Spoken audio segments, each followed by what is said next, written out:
আগামী ৫ বছরে আমরা ২০,০০০ কিলোমিটার নদী, খাল, বিল এগুলো খনন করব। শুধু খনন না, উচ্ছেদও করব। জি। সুতরাং যে বা যারা নদী, খাল, বিল, জমির অবৈধ দখলদার আছেন জি। তারা কেউ থাকবেন না।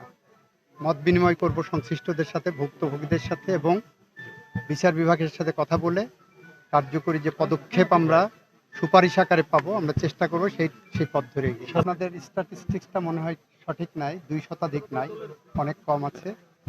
তবে এ বিষয়ে আমাদের দৃষ্টিগোচর হয়েছে, আমরা পদক্ষেপ নিচ্ছি। প্রথম কথা হলো, এনসিপি অর্ধেক বুঝে এই কমেন্টটা করেছে। আমরা পার্লামেন্টে এর জবাব দেব। ওনাদের এই অভিযোগটা সঠিক নয়। আমরা বিএনপি জুলাই সনদকে শ্রদ্ধার সাথে নিয়েই জুলাই সনদের আলোকেই আমরা পথ হেঁটে যাব। আমরা কোনো ইমোশনের জায়গায় নাই। আমরা ইমোশন এবং আইন দুইটাকে একসাথে নিয়ে আমরা এগিয়ে যাচ্ছি।